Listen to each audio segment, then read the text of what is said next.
Hello प्यारे साथियों, कैसे हैं आप सब। उम्मीद है आप सब मस्त होंगे, ज़बरदस्त होंगे। मैं रवि आप सभी का स्वागत करता हूं अपने चैनल पर। जैसा कि आप सभी जानते हैं कि अब आपके जो है बोर्ड एग्जाम आने वाले हैं, तो उनसे संबंधित मैं जो भी पिछले साल पूछे गए क्वेश्चन हैं वो सारा मैं कराने वाला हूं।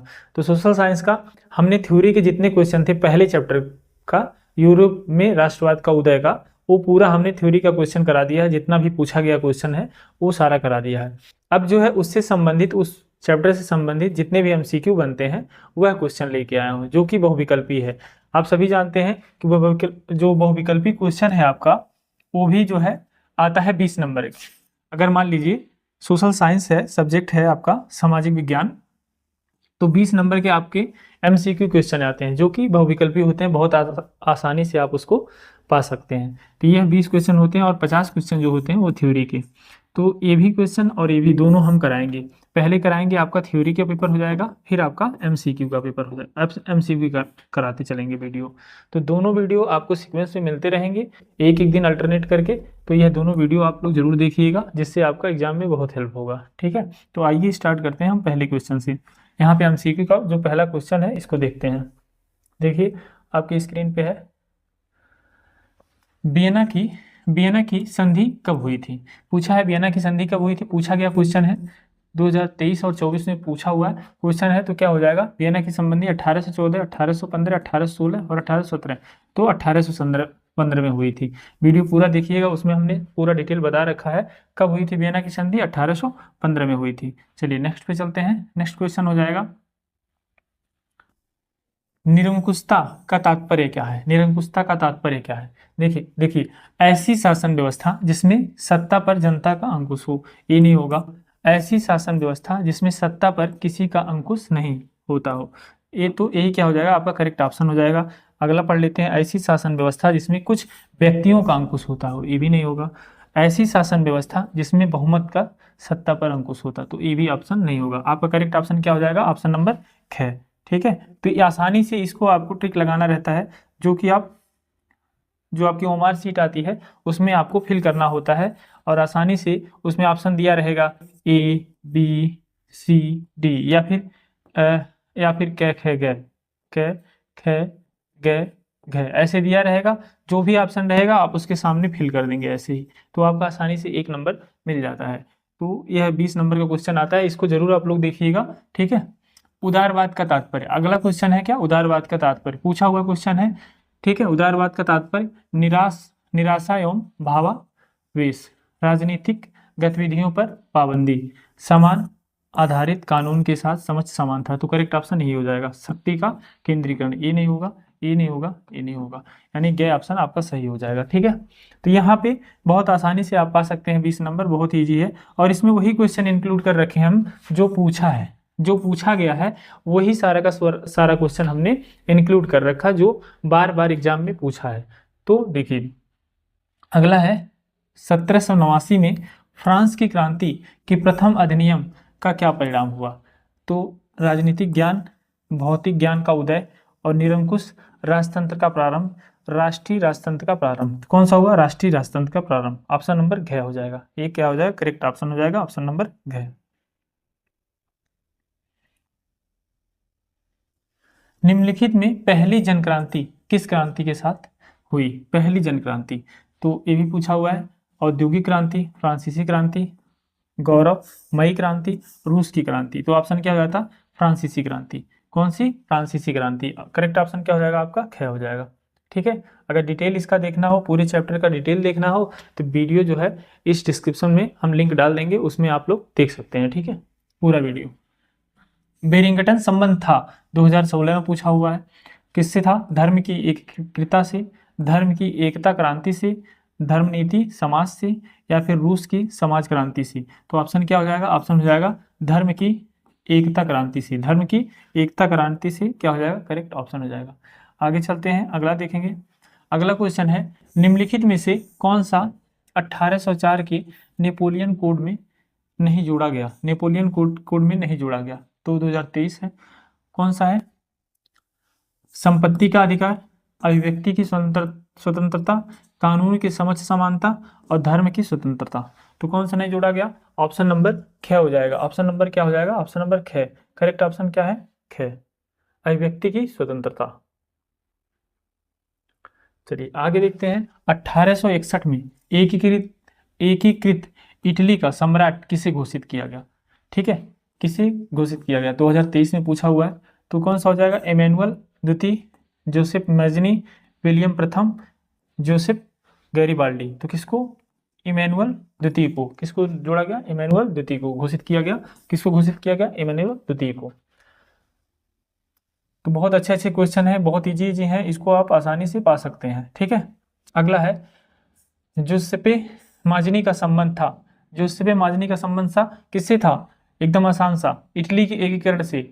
इटली के एकीकरण से जोसेपे माजनी का संबंध इटली के एकीकरण से था। ठीक है, करेक्ट ऑप्शन पहला ऑप्शन हो जाएगा। चलिए नेक्स्ट देखते हैं। नेक्स्ट दिया है फ्रांस की क्रांति का तात्कालिक कारण था। 2018 में पूछा हुआ इंपॉर्टेंट क्वेश्चन। स्टेटस जनरल का अधिवेशन, शासकों की भ्रांतियां, आर्थिक नीति या समाज की निरंकुशता। ठीक है, तो ऑप्शन नंबर क्या हो जाएगा? क्या? स्टेटस जनरल का अधिवेशन। स्टेटस जनरल का अधिवेशन। ठीक है, एक क्वेश्चन, ये क्वेश्चन देखिए। आधुनिक तार्किक राष्ट्रवाद की क्रांति का प्रारंभ किस देश में प्रारंभ किया गया था? क्या पूछ रहा है? आधुनिक तार्किक राष्ट्रवाद की क्रांति का प्रारंभ किस देश में प्रारंभ किया गया था? तो एकदम आसान सा क्वेश्चन, एकदम इजी है। किस देश से प्रारंभ किया गया था? आप लोग बताएंगे। इसमें क्या है? क्वेश्चन नंबर 11 का आंसर आप लोग बताएंगे, क्योंकि ये बहुत ही इजी चैप्टर है, इजी क्वेश्चन है। तो इसका आंसर आप लोग बताएंगे। ठीक है, इसका आंसर आप लोग कमेंट बॉक्स में जरूर करिएगा, जिससे पता चले आप लोगों ने देखा है और इसका आंसर देंगे। ठीक है, बहुत ही इजी क्वेश्चन है, इसको ध्यान से पढ़िएगा और हमें कमेंट बॉक्स में जरूर बताइएगा क्या होगा इसका आंसर। चलिए नेक्स्ट पे चलते हैं। एक क्वेश्चन आप सबके लिए था वो। अब आते हैं अगले क्वेश्चन पे। यंग इटली, ये भी बहुत इजी है। यंग इटली सोसाइटी का संस्थापक कौन था? यंग इटली का सोसाइटी का संस्थापक कौन सा? जोसेफे मत्सिनी, गैरिबाल्डी, नेपोलियन, विक्टर एमेनुअल। तो कौन था? ऑप्शन नंबर ए ही हो जाएगा, जोसेफे मत्सिनी। ठीक है, चलिए नेक्स्ट देखते हैं। नेक्स्ट क्वेश्चन क्या हो जाएगा? नेक्स्ट क्वेश्चन है माजनी ने किसके गुप्त संगठन यंग इटली बनाया था? तो ऑप्शन क्या हो जाएगा? राष्ट्रीय एकता के लिए, फ्रांस के एकीकरण के लिए, जर्मनी के एकीकरण के लिए, आर्थिक नीति के लिए। तो कौन सा? राष्ट्रीय एकता के लिए। किसके लिए? राष्ट्रीय एकता के लिए इन्होंने क्या बनाया था? माजनी संगठन बनाया था, यंग इटली संगठन बनाया था। ठीक है, चलिए अगले क्वेश्चन पे चलते हैं। अगला क्वेश्चन है निम्नलिखित देशों में से किसने एक गुप्त संगठन यंग यूरोप की स्थापना की? किसने की? इसी ने, अभी हमने पढ़ा, जोसेफे माजनी ने। किसने? राष्ट्रीय एकता के लिए किसने किया? जोसेफे माजनी ने। चलिए अगले क्वेश्चन पे चलते हैं। ये देखिए कितनी बार पूछा हुआ क्वेश्चन। देखिए आप, फ्रांसीसी क्रांति का प्रारंभ किस सन में हुआ? देखिए कितनी बार पूछा गया है। 2018 में पूछा गया है, 20 में पूछा गया है, 22 में पूछा गया है, 23 में पूछा गया है, 24 में पूछा गया, 25 में पूछा गया। ऐसा नहीं कह सकते आप कोई सन गैप है। 20, 22, 23, 24, 25, तो क्या 26 में आ सकता है? आ सकता है, क्यों नहीं आ सकता? तो इसको भी आप लोग एकदम ध्यान से देखिएगा।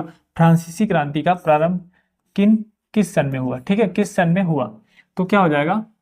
1788 में, 1789 में, 1790 में, 1787 में। देखिए 87 दिया है, 88 दिया है, 89 दिया है, 90 दिया है। सन भी वैसे ही सीक्वेंस में दिया है, जैसे क्वेश्चन पूछा है सीक्वेंस में, उसी तरह सन भी दिया है। तो आप क्या लगाएंगे? 1789 में। करेक्ट ऑप्शन क्या हो जाएगा? 1789। एकदम ध्यान रखिएगा। फ्रांसीसी क्रांति का प्रारंभ, फ्रांसीसी क्रांति का प्रारंभ कब हुआ? 1789 में। नेक्स्ट में आते हैं। नेक्स्ट क्वेश्चन है राष्ट्रवाद का प्रारंभ सर्वप्रथम किस देश से हुआ? 2020 और 22 में सर्वप्रथम किस देश से प्रारंभ हुआ? जर्मनी से, इटली से, फ्रांस से, इंग्लैंड से। इंग्लैंड से। ठीक है, इंग्लैंड से। तो क्या हो जाएगा? आपका ऑप्शन हो जाएगा फ्रांस से। ठीक है, कहाँ से? फ्रांस से। करेक्ट ऑप्शन क्या हो जाएगा? फ्रांस हो जाएगा। चलिए नेक्स्ट पे चलते हैं। नेक्स्ट क्वेश्चन, औद्योगिक क्रांति सर्वप्रथम किस देश में प्रारंभ हुई थी? 2020 में पूछा हुआ है, औद्योगिक क्रांति सर्वप्रथम किस देश में प्रारंभ हुई थी? तो क्या हो जाएगा? इंग्लैंड से। औद्योगिक क्रांति की बात कर रहा है। ठीक है, औद्योगिक क्रांति, औद्योगिक क्रांति। ठीक है, किसकी बात कर रहा है? औद्योगिक क्रांति की बात कर रहा है। कहाँ से शुरू हुई थी? इंग्लैंड से। ध्यान रखिएगा इस चीज को कि औद्योगिक क्रांति की बात करेगा तो वह इंग्लैंड से स्टार्ट हुआ होगा। नेक्स्ट हो जाएगा नेपोलियन का संबंध किस देश से था? नेपोलियन का संबंध किस देश से था? पूछा हुआ 20, 23, 25 में। क्या पूछ रहा है, नेपोलियन का संबंध किस देश से था? Germany, Italy, France, England. किससे था? फ्रांस से। किससे था? फ्रांस से। करेक्ट ऑप्शन क्या हो जाएगा आपका? फ्रांस। नेपोलियन का संबंध, जब भी नेपोलियन के संबंध की बात करेगा तो क्या हो जाएगा आपका ऑप्शन? फ्रांस हो जाएगा। ऑप्शन क्या हो जाएगा? फ्रांस हो जाएगा। पूछा हुआ क्वेश्चन है, जो आपके बहुत ज़्यादा पूछे हुए क्वेश्चन है उन्हीं को मैंने इसमें इंक्लूड कर रखा है, तो इसको आप बहुत अच्छे से तैयार कर सकते हैं। एक बार वीडियो को देख सकते हैं, 2 बार देख सकते हैं, उसके बाद तैयार हो जाएगा। नेक्स्ट क्वेश्चन है क्वेश्चन नंबर 17। ध्यान से देखिए इसको। 1848 की क्रांतियों का परिणाम। ठीक है, सीमित राजतंत्र की स्थापना हुई, गणतंत्र की स्थापना हुई, लोकतांत्रिक शासन की स्थापना हुई, निरंकुश राजतंत्र की स्थापना हुई। तो ऑप्शन क्या हो जाएगा? गणतंत्र की स्थापना हुई। किसकी? गणतंत्र की स्थापना हुई। किसकी बात कर रहा है? 1800 क्रांतियों का परिणाम क्या था? परिणाम क्या हुआ? गणतंत्र की स्थापना हुई। किसकी स्थापना हुई? गणतंत्र की स्थापना हुई। ठीक है, नेक्स्ट क्वेश्चन हो जाएगा, भूतपूर्व भूतपूर्व प्रसा और मुख्य भूमि किसकी थी? भूतपूर्व प्रसा जो थी और मुख्य भूमि थी वह किसकी थी? 20 में पूछा है और 22 में पूछा है। देखिए 23 में भी पूछा है, 24 में भी पूछा है, 25 में भी पूछा है, 2 बार हो गया 25-25, मतलब यह लगातार क्वेश्चन पूछा है। भूतपूर्व प्रसा और मुख्य भूमि किसकी थी? तो ऑप्शन क्या हो जाएगा? ऑटो वान बिस्मार्क, जूसेप्पे मैत्सिनी, नेपोलियन, विलियम प्रथम। तो किसका हो जाएगा? ऑटो वान बिस्मार्क का। ऑप्शन नंबर क्या जो है करेक्ट ऑप्शन होगा। चलिए नेक्स्ट पे आते हैं। नेक्स्ट क्वेश्चन हो जाएगा, जूसेप्पे मैत्सिनी ने किस संगठन की स्थापना की थी? किस संगठन की स्थापना की थी? ऑप्शन हो जाएगा 20, 24 और 25 में पूछा हुआ है। यंग इटली की बात करें, young Italy, young Germany, young Europe और यंग फ्रांस। तो क्या हो जाएगा? ऑप्शन ए हो जाएगा, यानी क्या option? Correct option young Italy की। चलिए इसी तरह नेक्स्ट पे आते हैं, फ्रांस में गणतंत्र की स्थापना कब हुई? फ्रांस में गणतंत्र की 1830 ईस्वी, 1848, 1871, 1815। ठीक है, फ्रांस में किसकी बात कर रहा है? फ्रांस में गणतंत्र की स्थापना कब हुई? ठीक, तो कब हुई? कब हुई स्थापना? 1871 में। करेक्ट ऑप्शन क्या हो जाएगा? 1871। चलिए नेक्स्ट चलते हैं। सारे क्वेश्चन पूछे हुए है क्वेश्चन। नेपोलियन बोनापार्ट की पराजय कब हुई? नेपोलियन की पराजय कब हुई? देखिए ध्यान से, नेपोलियन की पराजय कब हुई? नेपोलियन की पराजय कब हुई? 1814 में, 1815 में, 1816 में, 1817 में। कब हुई नेपोलियन की पराजय? 1815 ईस्वी में। ठीक है, चलिए अगले क्वेश्चन पे आते हैं। निम्नलिखित में से यह किसका कथन है? जब फ्रांस छींकता है, ध्यान से सुनिएगा, जब फ्रांस छींकता है तो बाकी यूरोप को सर्दी जुकाम हो जाता है। ठीक है, जब फ्रांस छींकता है, छींकना जानते हैं ना, छींकता है तो बाकी यूरोप को सर्दी जुकाम हो जाता है। यह किसने कहा था? तो यह कहा था मेटरनिख ने। किसने कहा था? मेटरनिख ने कहा था कि जब फ्रांस छींकता है तो बाकी देशों को सर्दी जुकाम हो जाता है। यह किसने कहा था? मेटरनिख ने कहा था। ध्यान रखिएगा, जब फ्रांस छींकता है तो बाकी देशों को, बाकी यूरोप को सर्दी जुकाम हो जाता है। ठीक है, मेटरनिख ने कहा था। आगे देखते हैं, जोसेपे मैत्सिनी द्वारा स्थापित गुप्त संगठन था, 2022 में पूछा हुआ है। ठीक है, young Germany, young France, young Italy, young Prussia. तो करेक्ट ऑप्शन क्या हो जाएगा? Young Germany. चलिए नेक्स्ट की बात करते हैं। नेक्स्ट क्वेश्चन हो जाएगा, जर्मन संस्कृति में ओक्सागिस्ट का आशय था। ठीक है, ऑप्शन नंबर क्या है? राष्ट्र था। क्या था? राष्ट्र। ओक्सागिस्ट का आशय क्या था? अपना राष्ट्र था। ठीक है, चलिए आगे देखते हैं, संसदीय प्रजातंत्र की स्थापना किस देश में सर्वप्रथम हुई? संसदीय किसकी बात कर रहा है? संसदीय प्रजातंत्र की स्थापना किस देश में सर्वप्रथम हुई? तो इटली, इंग्लैंड और फ्रांस और जर्मनी। कहाँ पे हुई? तो अपना इंग्लैंड में हुआ। कब हुआ? ठीक है, कब? इंग्लैंड में हुआ। संसदीय प्रजातंत्र की स्थापना, संसदीय प्रजातंत्र की बात कर रहा है, का स्थापना कब हुई? इंग्लैंड में हुई। ठीक है, चलिए नेक्स्ट पे आते हैं। पूछा हुआ क्वेश्चन है, देख लीजिए, 22, 23 और 24 में लगातार क्वेश्चन को रिपीट किया है। अगला है, ऑटो वान बिस्मार्क का संबंध किस देश से था? ऑटो वान बिस्मार्क का संबंध किस देश से? 22 में पूछा है, 23 में पूछा है और 24 में पूछा है। ठीक है, लगातार कई बार पूछा है, इसको भी आप देख सकते हैं। ठीक है, तो क्या पूछा? इटली बोला है, जर्मनी है, फ्रांस है, ब्रिटेन है। बताइए कौन सा है? इटली है, जर्मनी है, फ्रांस है, ब्रिटेन है। इसमें से कौन सा होगा? इसमें से ऑप्शन नंबर क्या हो जाएगा? कौन सा? जर्मनी। कौन सा हो जाएगा? जर्मनी। ठीक है, चलिए इसी तरह अब नेक्स्ट क्वेश्चन पे चलते हैं। नेक्स्ट क्वेश्चन देखिए, निम्नलिखित में से किसे 1871 में जर्मनी का प्रथम सम्राट घोषित किया गया? ठीक है, किसे जर्मनी का प्रथम सम्राट घोषित किया गया, बताइए इसमें कौन सा ऑप्शन सही हो जाएगा। चलिए देखिए, इसमें विलियम प्रथम है, विलियम प्रथम है, विलियम द्वितीय है, फ्रेडरिक विलियम प्रथम है, फ्रेडरिक विलियम चतुर्थ हैं। चारों ऑप्शन देखिए, दो ही नाम दिए हैं लेकिन दोनों नाम के प्रथम और द्वितीय, प्रथम और चतुर्थ हैं, तो कौन सा हो जाएगा? विलियम प्रथम हो जाएंगे। कौन से हो जाएंगे? विलियम प्रथम। करेक्ट ऑप्शन पहला हो जाएगा हमारा। करेक्ट ऑप्शन क्या हो जाएगा? पहला हो जाएगा। ठीक है, चलिए नेक्स्ट चलते हैं। बस कुछ ही क्वेश्चन और रह गए हैं। ये हो गया 27। 28 पे आ जाते हैं। 28वां क्वेश्चन देखेंगे आप लोग ध्यान से। 1789 में फ्रांस किस प्रकार का राज्य था? फ्रांस किस प्रकार का राज्य था? किसकी बात कर रहा है? 1789 में पूछा हुआ क्वेश्चन है। 22 में, 23 में, 24 में किसका था? किस प्रकार का था? फ्रांस किस प्रकार का था? पहला है असीमित राजतंत्र, सीमित राजतंत्र, प्रजातंत्र, गणतंत्र। तो कौन सा था? करेक्ट ऑप्शन हो जाएगा असीमित राजतंत्र। क्या हो जाएगा? असीमित राजतंत्र। ठीक है, पहला ऑप्शन जो है सही हो जाएगा। नेक्स्ट पे आते हैं। नेक्स्ट देखते हैं। नेक्स्ट क्वेश्चन देखिए ध्यान से। निम्नलिखित में से कौन सा देश केंद्रीय शासित शक्तियों में सम्मिलित है? तो क्या है? ब्रिटेन है, फ्रांस है, जर्मनी है या फिर रूस है। तो कौन सा हो जाएगा? करेक्ट ऑप्शन आपका हो जाएगा ऑप्शन नंबर ग। करेक्ट ऑप्शन हो जाएगा क्या? ऑप्शन नंबर ग, जर्मनी। ठीक, चलिए अब आते हैं अगले पे। 30 नंबर सवाल पे आते हैं। निम्नलिखित में से किसने 1860 में दक्षिण इटली की तरफ एक्सपीडिशन ऑफ द थाउजेंड, हजारों का अभियान, मतलब हजारों का अभियान का नेतृत्व किया? इसका मतलब होगा हजारों का अभियान का नेतृत्व किसने किया था? तो गैरीबाल्डी, काबूल और मैजनी बिस्मार्क। करेक्ट ऑप्शन क्या हो जाएगा? गैरीबाल्डी। कौन हो जाएगा? गैरीबाल्डी। ठीक है, ऐसे क्वेश्चन पूछते हैं अक्सर एग्जाम में, थोड़ा जो लंबे होते हैं तो उसको ध्यान से देखिएगा। किस संधि के द्वारा यूनान को एक स्वतंत्र राष्ट्र के रूप में मान्यता मिली?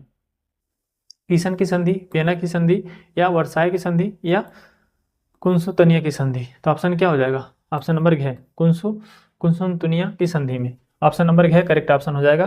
क्या हो जाएगा? ऑप्शन नंबर घ करेक्ट ऑप्शन हो जाएगा। ठीक है, चलिए नेक्स्ट क्वेश्चन पे चलते हैं। अगला हो जाएगा, अगला देखिए ध्यान से स्क्रीन पे। निम्न में से वह कौन सा है जिसे ब्रिटेन, रूस, प्रसा और ऑस्ट्रिया जैसी महाशक्तियों से 1815 ईस्वी में पराजय का सामना करना पड़ा? 1815 ईस्वी में किसको मारा गया? याद होगा अभी हमने बताया 1815 में किसकी मृत्यु हुई थी। तो यहाँ पे क्या कह रहा है? ऑस्ट्रिया जैसी महाशक्तियों से 1815 में पराजय का सामना करना पड़ा। किसको? नेपोलियन को। किसको? नेपोलियन को। अभी हमने बताया था कि नेपोलियन जो है 1815 में मारा गया। ठीक है, तो करेक्ट ऑप्शन क्या हो जाएगा? ऑप्शन नंबर ग। ठीक, चलिए नेक्स्ट क्वेश्चन। अब क्वेश्चन नहीं है। ठीक है, 32 क्वेश्चन का संग्रह था ये। टोटल 32 क्वेश्चन थे। 32 क्वेश्चन में आपका 1 से 2 नंबर जरूर आएगा एग्जाम में, यह तो कंफर्म है। तो आप लोग इस वीडियो को 1 से 2 बार जब भी देख लेंगे तो आपका तैयार हो जाएगा ऑटोमेटिक। और लिंक में जो है थ्योरी का जितना भी पिछले साल पूछा गया क्वेश्चन वो आपको मिल जाएगा। तो मिलते हैं नेक्स्ट वीडियो में। Thank you.